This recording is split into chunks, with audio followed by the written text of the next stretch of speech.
Welcome to Political Perspectives. I'm Hugo Gurdon, Editor-in-Chief of The Washington Examiner.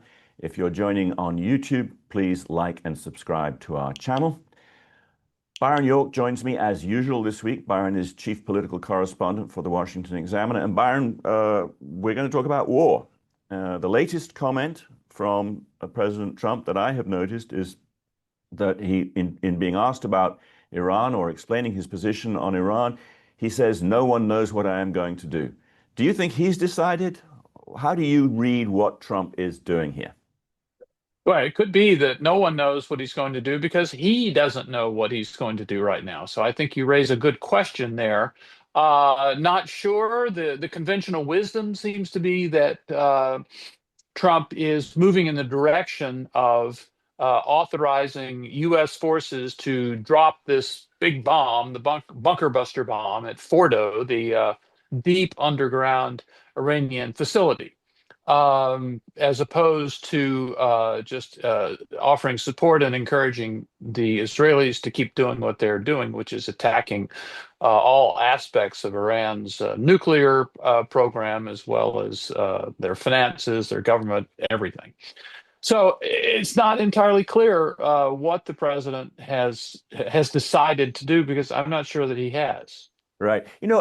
I don't know whether the right phrase is increased pressure, but let's just say there's increased pressure on President Trump to intervene and to take Yeah. offensive action. I saw General Jack Keane, for example, saying now is the time.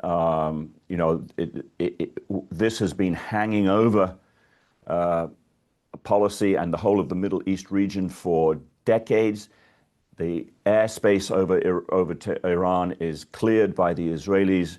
There's a perfect opportunity. I saw Cliff May, the head of the Foundation for Defense of Democracies, putting out a video on X yesterday, and he was saying, look, the stealth bomber could go over there, drop the bombs, blow out the Fordow facilities, return to its base in Missouri in time for breakfast, and that would be the extent of the American intervention, and this problem that has been looming for so long would be dealt with.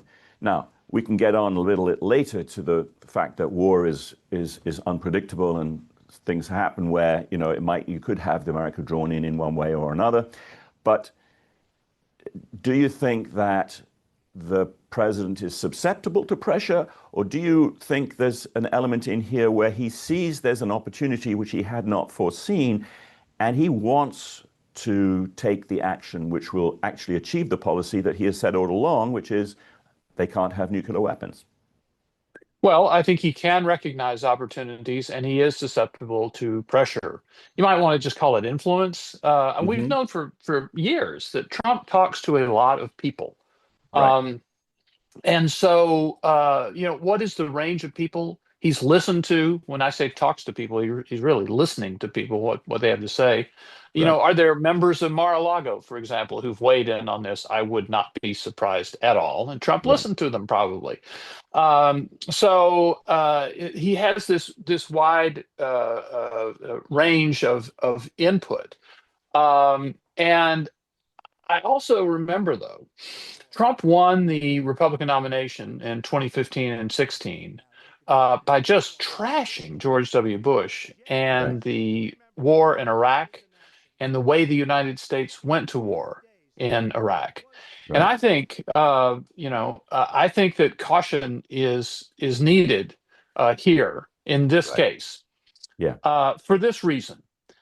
I do not know how close Iran was to having a nuclear bomb 2 weeks ago. I Hmm. don't know, in part because I'm suspicious of everybody who tells me, in part because I lived through the whole run up to the Iraq War in 2002 and 2003. So Right. I'm a little bit suspicious, and I feel like I don't know. But Right. I do feel that I know that Iran's nuclear capabilities are a lot less than they were 2 weeks ago. Right. We saw in Benjamin Netanyahu's interview with Bret Baier on Fox News, Netanyahu said that the Israelis had significantly set back Iran's program. Do you have any estimate on how much you have set back Iran's nuclear program? I think we've set them back quite a bit. I think they were completely surprised. And surprise is a great element of success. Remember the Pagers? Remember Nasrallah? That's part of breaking up the Iranian axis. And we achieved that with surprise. And I think we achieved a great surprise the other day when we started. We've seen other analysts and these people who are pro-Israeli, and they're very impressed with what Israel has done so far in these attacks on Iran. They've been very positive about how much disruption Israel has managed to put into the Iranian system. Right. So if you were an alarmist and a couple of weeks ago you said Iran's 10 minutes away from getting a bomb, we got to act right now. Right. It's a lot longer than that now. And if the goal is to make sure Iran does not have a nuclear weapon, that goal is actually being achieved right now. Right. Is it a solution for all time? No. Right. There aren't that many solutions for all time, but it'll do in the short run. Right.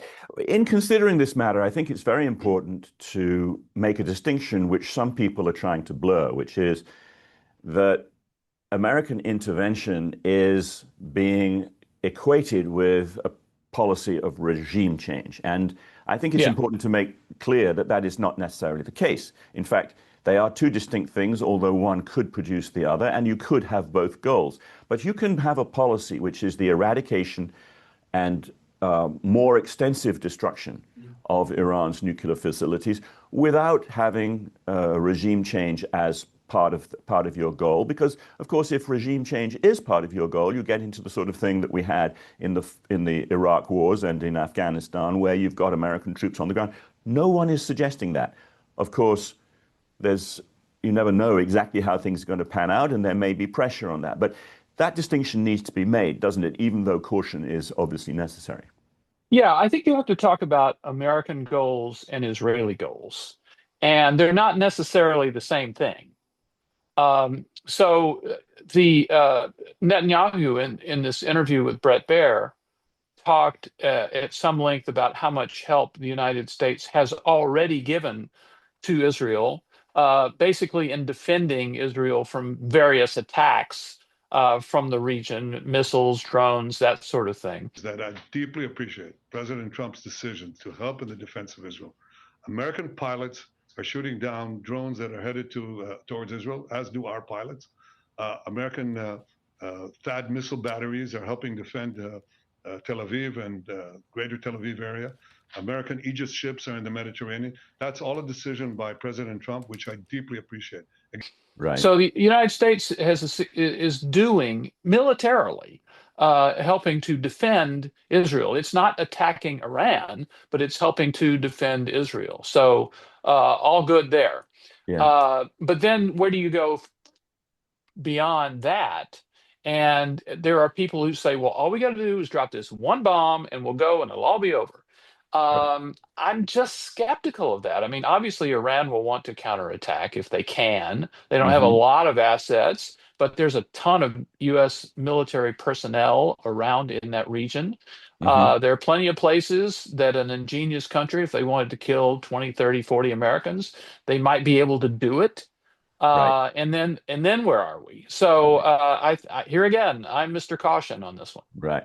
Well, and that brings me to a related subject, which I'd love you to sort of unwrap a bit for the audience, and that is the domestic politics of this amongst Trump's supporters. Yeah. He has a lot of people who voted for him because he was against forever wars, and as you say, he was bitterly critical of previous presidents' intervention in different wars. It is the case that if America were to take action, it would not be America initiating the war. Iran has killed thousands of Americans over the decades with the stated purpose of being at war and destroying the great Satan. But at the same time, a substantial portion of Trump's support comes from people who just don't want American intervention. So how do you see that there was a poll out just recently which showed a lot of support for Israeli action anyway against Iran, and I think American support of Israel. So how does this play out in Trump's domestic support and his position at home? That is a really fascinating question. So basically, what you're saying is, where is MAGA world on this? Right. And there are some divisions. There's no doubt about it. The most prominent one being Tucker Carlson, who has gone full scale against any sort of American participation in attacking Iran. And he has a few allies, but you're seeing other people in MAGA world attacking Tucker Carlson because they feel that America first means that you do what Trump thinks is best, and if Trump thinks attacking Iran is best, then that's America first. By the way, Tucker, it's a very weird thing. The obsession with Israel. When we're talking about foreign countries, it's hardly an obsession. You're not talking about Chinese. You're not talking about Japanese. You're not talking about the Brits. You're not talking about the French. The question: what about the Jews? What about the Jews? Oh, I'm an anti-Semite now. Right. So they're having this big debate about it. My sense is the larger group, the sort of rank and file MAGA, is kind of waiting, see what happens. And they'll support Trump.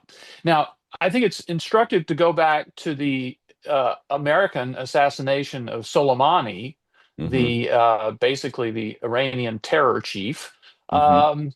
Just took him out, and there really weren't that many repercussions about it.